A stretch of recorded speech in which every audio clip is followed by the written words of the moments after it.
ഓം ശ്രീകൃഷ്ണാർപ്പണമസ്തു. എല്ലാവർക്കും നമസ്കാരം. ശ്രേഷ്ഠത്തിലേക്ക് എല്ലാവർക്കും സ്വാഗതം.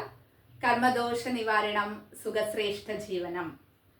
ഇന്നത്തെ നമ്മുടെ വിഷയം എന്ന് പറയുന്നത് മുജ്ജന്മ പുണ്യമോ പാപമോ എങ്ങനെ മനസ്സിലാക്കാം എന്നുള്ളതാണ്. അതിനുള്ള പരിഹാരം എന്താണ് എന്നുള്ളതാണ്. അപ്പോൾ നമ്മുടെ വിഷയത്തിലേക്ക് കടക്കുന്നതിന് മുമ്പ് ശ്രേഷ്ഠന്മാരായിട്ടുള്ള പണ്ഡിതന്മാരായിട്ടുള്ളവരുടെ സംഭാഷണങ്ങൾ കേൾക്കുമ്പോൾ അവരാദ്യം ഭഗവാനെ സ്തുതിച്ചുകൊണ്ടായിരിക്കും അവരുടെ സ്പീച്ച് സ്റ്റാർട്ട് ചെയ്യുന്നത്. എന്നിട്ട് അവർ പറയുന്നത്, ഇതിലെന്തെങ്കിലും തെറ്റുകൾ വന്നിട്ടുണ്ടെങ്കിൽ അത് എൻ്റെ മാത്രം തെറ്റാണ്, എല്ലാ ക്രെഡിറ്റും എനിക്ക് വല്ലതും പറയാൻ കഴിഞ്ഞിട്ടുണ്ടെങ്കിൽ അത് ഭഗവാന്റെ പാതാരവിന്ദങ്ങളിൽ സമർപ്പിക്കുന്നു എന്ന് പറയുന്നു. പക്ഷേ എൻ്റെ വീഡിയോ കാണുന്നവരോട് ഞാൻ ഭഗവാനോടുള്ള സങ്കല്പം വെച്ചിരിക്കുന്നത്, ഈ ശാസ്ത്രം മനസ്സിലാക്കാൻ ആഗ്രഹിക്കുന്ന ഒരു വിദ്യാർത്ഥിനി എന്ന നിലയിൽ അതിൻ്റെ ഗുണങ്ങളും ദോഷങ്ങളും ആരെങ്കിലും എന്നെ ക്രിട്ടിസൈസ് ചെയ്താലും അപ്രീഷിയേറ്റ് ചെയ്താലും രണ്ടും ഭഗവാന്റെ പാതാരവിന്ദങ്ങളിൽ സമർപ്പിക്കുന്നു എന്നൊരു സങ്കല്പം വെച്ചുകൊണ്ടാണ് ഓരോ വീഡിയോയും തുടങ്ങുന്നത്. ഓക്കെ, നമുക്ക് വിഷയത്തിലേക്ക് കിടക്കാം. മുൻജന്മ പാപം ആണോ നമ്മൾ ചെയ്തിട്ടുള്ളത്, അതോ ദോഷമാണോ ചെയ്തിട്ടുള്ളത് എന്ന് മനസ്സിലാക്കാനുള്ള ഒരു ടൂളായിട്ട് നമുക്ക് ജ്യോതിഷത്തെ ഉപയോഗിക്കാം.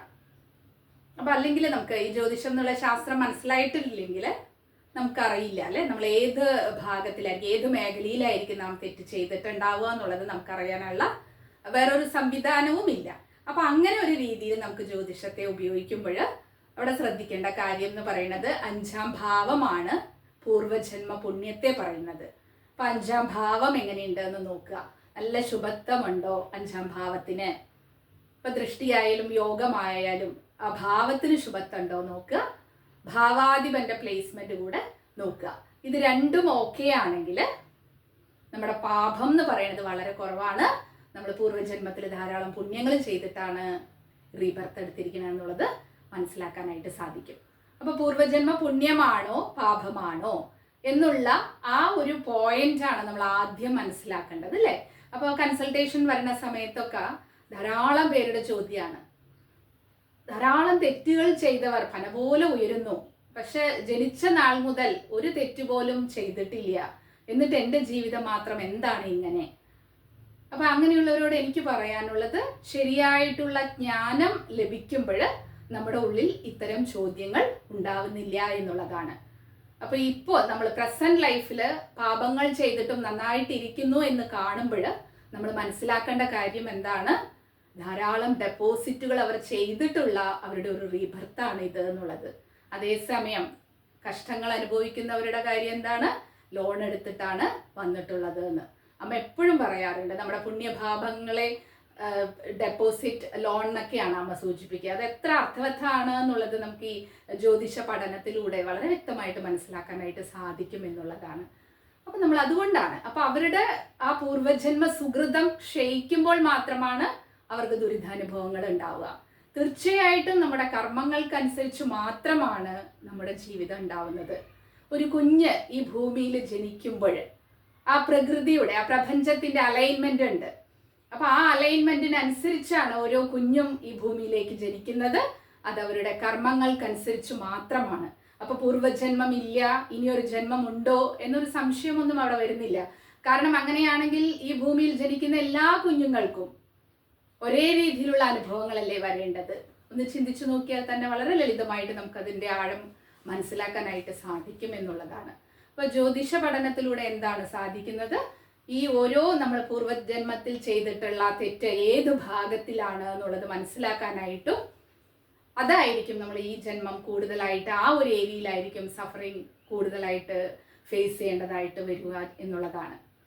അമൃതജ്യോതി ഗോപാലകൃഷ്ണ സർ എപ്പോഴും പറയുമായിരുന്നു, ഭാഗവതം തുടങ്ങിയിട്ടുള്ള സപ്താഹം 7 ദിവസമായിട്ടാണല്ലോ ഭാഗവതമൊക്കെ ചെയ്യുക. അപ്പൊ കുറേ തവണ അതിന് പോയി എന്നുള്ളത് കൊണ്ട് ഗുണം ഉണ്ടാവുന്നുണ്ടോ? എല്ലാ കർക്കിടക മാസവും രാമായണം വായിക്കുന്നത് കൊണ്ടാണോ ഗുണമുള്ളത്? വായിക്കണം. നമ്മുടെ അനുഷ്ഠാനങ്ങളും ആചാരങ്ങളും കടപിടിക്കേണ്ടത് തന്നെയാണ്, അതിൽ യാതൊരു മാറ്റവുമില്ല. പക്ഷെ ആദ്യം എന്ന് പറയുന്നത് ഇതൊരു സ്റ്റെപ്പ് ബൈ സ്റ്റെപ്പ് പ്രോഗ്രഷനിലൂടെ മാത്രമേ നമ്മുടെ ശാസ്ത്രങ്ങൾ മനസ്സിലാക്കാനായിട്ട് സാധിക്കുള്ളൂ. ഒരു ദിവസം കൊണ്ട് ഒരു സുപ്രഭാതത്തില് മാറ്റം വരണം എന്ന് പറഞ്ഞാൽ ഒരിക്കലും സാധ്യമല്ല. അതുകൊണ്ട് തന്നെയാണ് നമ്മുടെ സന്ധ്യാവന്ദനങ്ങള് ആദ്യം പോലെയുള്ള ഈ രാമായണം പോലെയുള്ള പാരായണങ്ങൾ സ്റ്റാർട്ട് ചെയ്യുക.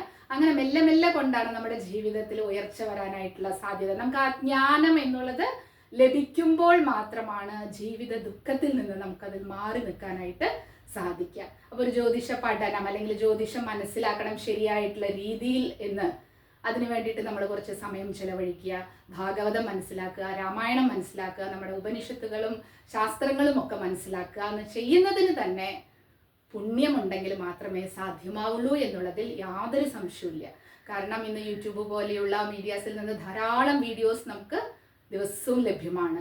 അപ്പോൾ അതിൽ നമുക്ക് എൻ്റർടൈൻമെൻ്റ് ആയിട്ട് ധാരാളം കാര്യങ്ങൾ അതിൽ പോയിക്കൊണ്ടിരിക്കുന്നുണ്ട്. അപ്പം നമ്മൾ അതിന് ഒക്കെ അതൊന്നും കാണരുത് എന്നല്ല പറയുന്നത്, പക്ഷെ ഇത്തരം വിഷയങ്ങളിൽ കൂടെ കുറച്ചെങ്കിലും നമ്മുടെ മനസ്സിനെ ഒന്ന് ചായ്ക്കാൻ ആർക്കൊക്കെയാണോ സാധിക്കുന്നത് തീർച്ചയായിട്ടും അവർ പുണ്യപ്രവൃത്തിയിലേക്ക് നടന്നെടുക്കുകയാണ് എന്നാണ് മനസ്സിലാക്കേണ്ടത്.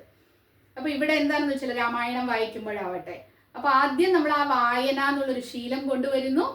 അതിനനുസരിച്ച് പിന്നെ അടുത്ത തവണ എന്ന് പറയുമ്പോൾ നമ്മൾ എന്താണ് ചെയ്യുന്നത്, അടുത്ത വർഷമാവുന്നു, കർക്കിടക മാസം രാമായണം സ്റ്റാർട്ട് ചെയ്യുന്നു. അപ്പോൾ വായനയൊക്കെ നമുക്ക് ഒരു മാസം കൊണ്ട് അല്ലെങ്കിൽ ഒരു 40 ദിവസം, അത് കറക്റ്റായിട്ട് 30 ദിവസം കൊണ്ട് വായിച്ചു തീർക്കണമെന്നോ വായിച്ചു തീർക്കണോ എന്നുള്ളതൊന്നും എവിടെയും നിഷ്കർഷിച്ചതായി കണ്ടിട്ടില്ല.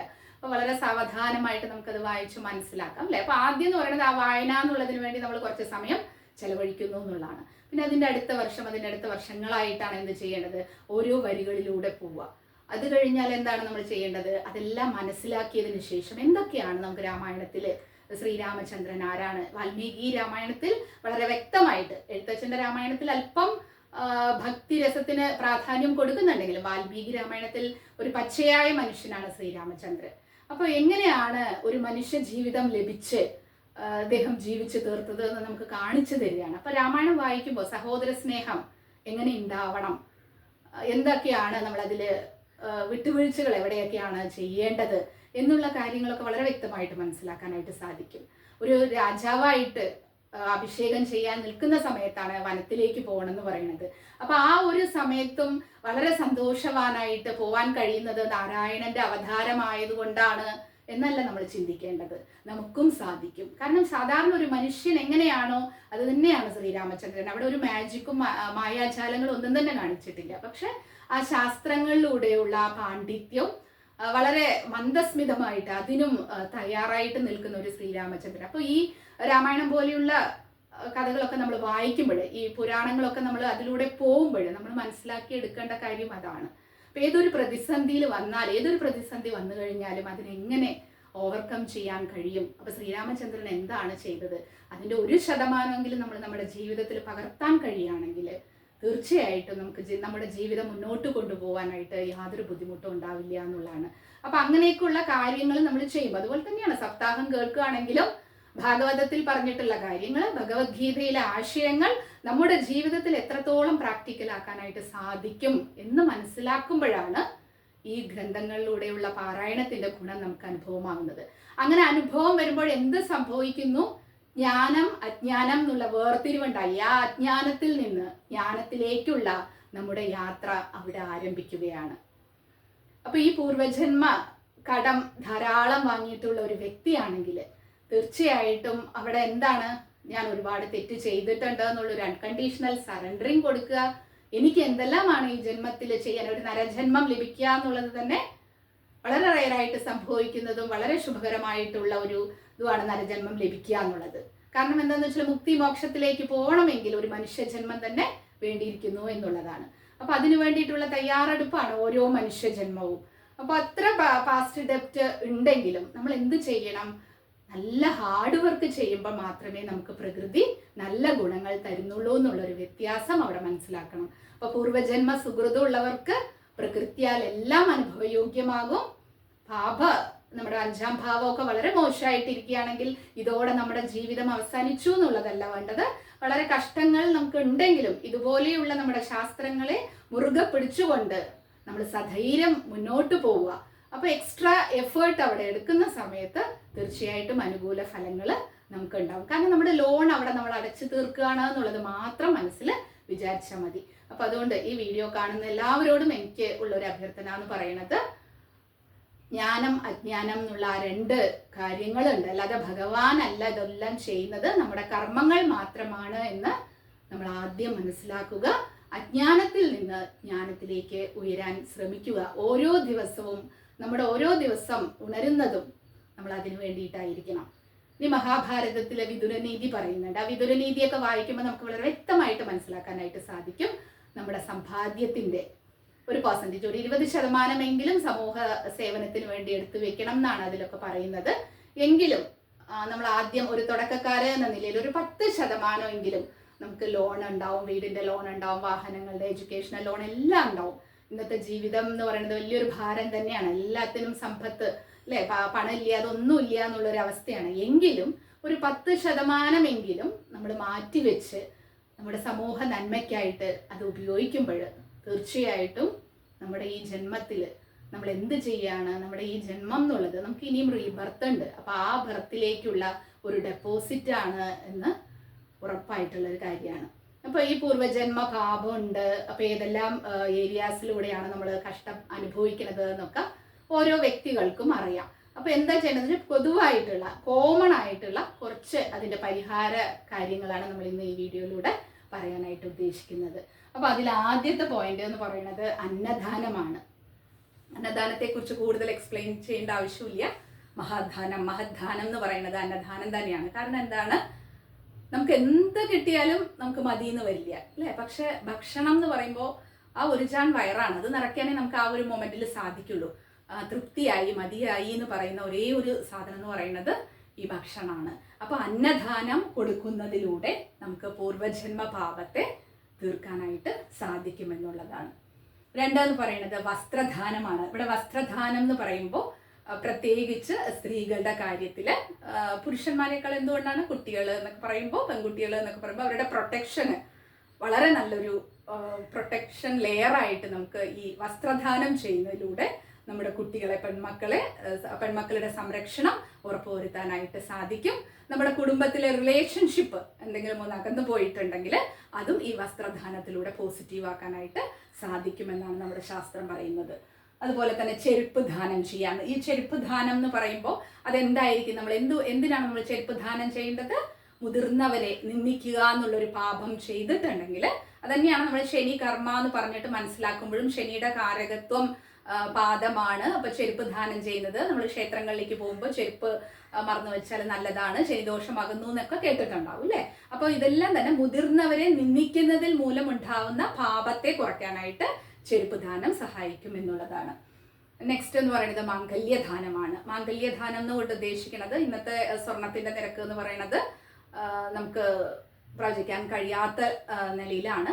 എങ്കിലും ഒരു ഗ്രാം എന്ന് കൂടെ പറയുന്നില്ല, ഒരു താലി, ഒരു മഞ്ഞച്ചരടിൽ വെച്ചുകൊണ്ട് പാവപ്പെട്ട പെൺകുട്ടികൾക്ക് ദാനം ചെയ്യുന്നത്, ഒന്നെങ്കിലും വിവാഹത്തിനൊക്കെ ആയിട്ട് ബുദ്ധിമുട്ടുന്നവർക്ക് ഇത് ചെയ്തു കഴിഞ്ഞാൽ സമൂഹത്തിന് വേണ്ടി അത് സമർപ്പിക്കുമ്പോൾ വളരെ നല്ല കാര്യമാണ്. അതുപോലെ തന്നെ പെൺകുട്ടികൾക്ക് ആവശ്യമായിട്ടുള്ള, സ്ത്രീകൾക്ക് ആവശ്യമായിട്ടുള്ള വള, കണ്ണാടി തുടങ്ങിയിട്ടുള്ള അലങ്കാര വസ്തുക്കൾ ഉണ്ടല്ലോ, അതെല്ലാം ഒരു കിറ്റായിട്ടൊക്കെ ഇന്ന് ലഭിക്കും. അതൊരു 54 108 വാങ്ങിയിട്ട് അമ്മൻ ക്ഷേത്രം, ദേവീ ക്ഷേത്രങ്ങളിൽ വെക്കുകയും പൂജയ്ക്ക് കൊടുക്കുകയും അവിടെ വരുന്ന സ്ത്രീകൾക്ക് അത് ദാനം ചെയ്യുന്നത് മൂലം മംഗല്യ തടസ്സങ്ങളൊക്കെ മാറാനായിട്ട് സാധ്യത കൂടുതലാണ് എന്നുള്ളതാണ്. അടുത്തതെന്ന് പറയുന്നത് കുടയാണ്. കുട എന്ന് പറയുമ്പോൾ ഇന്നെന്ന് പറയുന്നത് കുട അത്ര ഉപയോഗിക്കുന്നില്ല അല്ലേ. അപ്പോൾ കുടയുടെ ഉപയോഗം വളരെ കുറവാണ്. അപ്പോൾ നമുക്ക് അതിന് പകരം എന്ത് ചെയ്യാം, റെയിൻകോട്ട് എന്നുള്ള ഒരു മാറ്റം നമുക്കിവിടെ ഉപയോഗിക്കാം. അപ്പോൾ അതെന്തിനു വേണ്ടിയിട്ടാണെന്ന് വെച്ചാൽ, അത് എങ്ങനെയുള്ളവർക്കാണ്, ഈ കൺസ്ട്രക്ഷൻ വർക്കിലൊക്കെ താഴേക്കടയിൽ ജോലി ചെയ്യുന്നവർക്കൊക്കെ മഴയും മഞ്ഞും എല്ലാം കൊണ്ടുകൊണ്ട് അവർക്ക് ആ ജോലി ചെയ്യേണ്ടതായിട്ട് വരില്ലേ. മഴയിലൊക്കെ ജോലി ചെയ്യുന്ന എത്രയോ പേര് നമ്മൾ കാണാറുണ്ട്. അപ്പോൾ അവർക്ക് അത് കൊടുക്കുന്നത് എന്ന് പറയുന്നത് നമ്മൾ അനാവശ്യം എന്നല്ല പറയുന്നത്, തെറ്റായ രീതിയിൽ നമ്മൾ സമ്പാദിച്ചു വെച്ചിട്ടുണ്ടെങ്കിൽ നമുക്ക് ചിലപ്പോൾ അറിയാം അങ്ങനെ ചെയ്യണ്ടായിരുന്നു, നമുക്ക് പിന്നീട് തോന്നിയിട്ടുണ്ടാവും. അപ്പോൾ അങ്ങനെ ഇപ്പോൾ ഗവൺമെൻറ് ഓഫീസിലൊക്കെ വർക്ക് ചെയ്യണവരാണെങ്കിൽ ഈ കൈക്കൂലി പോലെയുള്ള കാര്യങ്ങളൊക്കെ വാങ്ങിയിട്ടുണ്ടാവും. അപ്പോൾ അതിൻ്റെ സത്യാവസ്ഥ, അത് ചെയ്യുന്നത് ഒരിക്കലും നല്ലതല്ല എന്ന് മനസ്സിലാക്കാൻ കുറേ വർഷങ്ങൾ പിന്നോട്ട് പോവേണ്ടിയിരിക്കുന്നു. അപ്പോൾ അങ്ങനെയൊക്കെ മനസ്സിലാവുന്ന സമയത്ത് ഇതുപോലെയുള്ള സഹായങ്ങൾ ചെയ്യുമ്പോൾ അതുപോലെ നമ്മൾ തെറ്റായ രീതിയിൽ സമ്പാദിച്ചിട്ടുള്ള പാപം നമുക്ക് കുറയ്ക്കാനായിട്ട് ഇവർക്ക് ഇതൊക്കെ വാങ്ങിക്കൊടുക്കുമ്പോൾ സഹായകമാകും എന്നുള്ളതാണ്. അടുത്തതെന്ന് പറയുന്നത് പായ, ബെഡ്ഷീറ്റ് തുടങ്ങിയിട്ടുള്ള കാര്യങ്ങൾ. അപ്പോൾ ആ മാതാപിതാക്കളെ ശരിയായിട്ട് കെയർ ചെയ്തിട്ടില്ലെങ്കിൽ, അതുപോലെ തന്നെ അസുഖം വന്നിട്ട് വളരെ ബുദ്ധിമുട്ടാണെങ്കിലും നമുക്ക് എന്ത് ചെയ്യാം, ബെഡ്ഷീറ്റൊക്കെ വാങ്ങിയിട്ട് തീരെ നിവൃത്തിയില്ലാതെ ഈ റോഡിലൊക്കെ കിടക്കുന്ന ആളുകളെയൊക്കെ കാണാറുണ്ട് അല്ലേ. അപ്പോൾ അവർക്കൊക്കെ ദാനം ചെയ്യുമ്പോൾ ബെഡ്ഷീറ്റ് പോലെയുള്ള ഉപായ പോലെ അവർക്ക് ആ കിടക്കാനുള്ള ഒരു സൗകര്യം നമ്മൾ അനുവദിക്കുമ്പോൾ ഈ രോഗാവസ്ഥയിൽ കഷ്ടപ്പെടുന്നവർക്ക് ഒരു ആശ്വാസമാവും. അതുപോലെ തന്നെ മാതാപിതാക്കളെ നിന്ദിക്കുന്നവർക്കും ഒക്കെ ഇതിനുള്ളൊരു പരിഹാരമാണ്. അടുത്തതെന്ന് പറയുന്നത് വളരെ ഇമ്പോർട്ടൻ്റ് ആണ് അല്ലേ. നമ്മുടെ സനാതന ധർമ്മത്തിലെ ലക്ഷ്മി ദേവി സങ്കല്പം തന്നെ ആർക്കുണ്ട്? പശുവിനുണ്ട്. അപ്പം നമ്മുടെ വീട്ടിലുള്ള സകല ദോഷങ്ങൾക്കും ഒരു പരിഹാരം എന്ന് പറയുന്നത് പശുദാനമാണ്, അല്ലെങ്കിൽ പശുക്കൾക്ക് ഭക്ഷണം കൊടുക്കുക. അപ്പോൾ പശുവിനെ ദാനം ചെയ്യാനായിട്ട് കഴിയില്ലെങ്കിൽ എന്ത് ചെയ്യുക? പശുക്കൾക്ക് ഭക്ഷണം കൊടുക്കുക. അപ്പോൾ അതും തന്നെ നല്ല ഗുണഫലമായിട്ടുള്ള പോസിറ്റീവ് അനുഭവങ്ങൾ നമ്മുടെ വീട്ടിലേക്ക് വരുമെന്നുള്ളതാണ്. അതുകൊണ്ട് തന്നെ അതുപോലെ നമ്മൾ വീട്ടിൽ ധാരാളം പൂജകളൊക്കെ ചെയ്തിട്ടുണ്ടാവും. അപ്പോൾ ആ പൂജയ്ക്കൊക്കെ ശരിയായിട്ടുള്ള ഒരു ഫലം ലഭിക്കണം എന്നുണ്ടെങ്കിലും ഈ പശുദാനം എന്ന് പറയുന്നത് വളരെ സഹായകമാണ്. അടുത്തതെന്ന് പറയുന്നത് പഴമാണ് അല്ലേ. പഴങ്ങൾ എന്ന് പറയുമ്പോൾ പല ജീവികളെയും കൊന്നിട്ടുള്ള പാപം നമ്മളിലുണ്ടെങ്കിൽ അത് തീർക്കാനായിട്ട് പഴം കൊടുക്കുക എന്നുള്ളതാണ്. പഴം എന്ന് പറയുമ്പോൾ രോഗാവസ്ഥയിൽ ബുദ്ധിമുട്ടുന്നവർ ഗവൺമെൻറ് ഹോസ്പിറ്റൽ പോലെയുള്ളവിടെയൊക്കെ ഉണ്ടാവും അല്ലേ. അപ്പോൾ അവർക്ക് എന്ന് പറയുന്നത് സാധാരണ രീതിയിൽ മൊസംബി പോലെയുള്ള കുറച്ച് വില കുറവുള്ള ഫ്രൂട്ട്സ് ഒക്കെ വാങ്ങാനായിട്ട് അവർക്ക് കപ്പാസിറ്റി ഉണ്ടാവും അല്ലേ. അതേസമയം നല്ല ആപ്പിളും അതുപോലെ തന്നെ മാതളം ഇതൊക്കെ വാങ്ങിക്കാനുള്ള കപ്പാസിറ്റി അവർക്ക് ഉണ്ടാവില്ല. അപ്പോൾ അവർക്ക് അതുപോലെയുള്ള പഴങ്ങൾ നമ്മൾ വാങ്ങിക്കൊടുക്കുമ്പോൾ എന്ത് സംഭവിക്കുന്നു? പല ജീവികളെയും കൊന്നതിൻ്റെ പാപം അവിടെ നമുക്ക് ഇല്ലാതാവാനായിട്ട് സാധിക്കുന്നുള്ളതാണ്. പിന്നെ പച്ചക്കറിയാണ്. പച്ചക്കറി എന്ന് പറയുന്നത് പിതൃശാപം മാറുവാനായിട്ടും കുട്ടികളുടെ നല്ലൊരു പ്രോഗ്രസ്സിന് വേണ്ടിയിട്ടും ഈ പച്ചക്കറികൾ ദാനം ചെയ്യുന്നത്. അപ്പം നമ്മളൊരു അടുക്കളത്തോട്ടം ഉണ്ടാക്കി ആ പച്ചക്കറികളൊക്കെ മറ്റുള്ളവർക്ക് കൊടുക്കുമ്പോൾ എന്ത് സംഭവിക്കുകയാണ്? പിതൃക്കളുടെ അനുഗ്രഹം നമുക്ക് ലഭിക്കും. ഇപ്പം തമിഴ്നാട്ടിലൊക്കെ ഈ അമാവാസി പൂജയൊക്കെ ചെയ്യുന്ന സമയത്ത് വാഴയ്ക്കൊക്കെ അമ്പലത്തിലേക്ക് നമ്മൾ കൊടുക്കാറുണ്ട്. അപ്പോൾ അങ്ങനെയൊക്കെ ഒരു സംസ്കാരത്തിനനുസരിച്ച് ഓരോ ദേശങ്ങൾക്കനുസരിച്ച് ചെറിയ ചെറിയ മാറ്റങ്ങൾ ഉണ്ടാവും. എങ്കിലും പൊതുവായിട്ട് ഈ പച്ചക്കറി ദാനമൊക്കെ ചെയ്യുമ്പോൾ എന്താണ് സംഭവിക്കുന്നത്? നമ്മുടെ കുട്ടികളുടെ ആരോഗ്യം നിലനിൽക്കാനായിട്ടും പിതൃക്കളുടെ ശാപം കുറയാനായിട്ടും ഇതുമൂലം സാധിക്കുന്നു എന്നുള്ളതാണ്. അടുത്തത് അരിയാണ്. അരി എന്ന് പറയുന്നത് ദാരിദ്ര്യം ഉള്ളവർക്ക് ഉള്ളൊരു സൊല്യൂഷനാണ് അല്ലേ. അപ്പോൾ ദാരിദ്ര്യം അനുഭവിക്കുന്നവർക്ക് അരിദാനം ചെയ്യുക എന്നുള്ളത്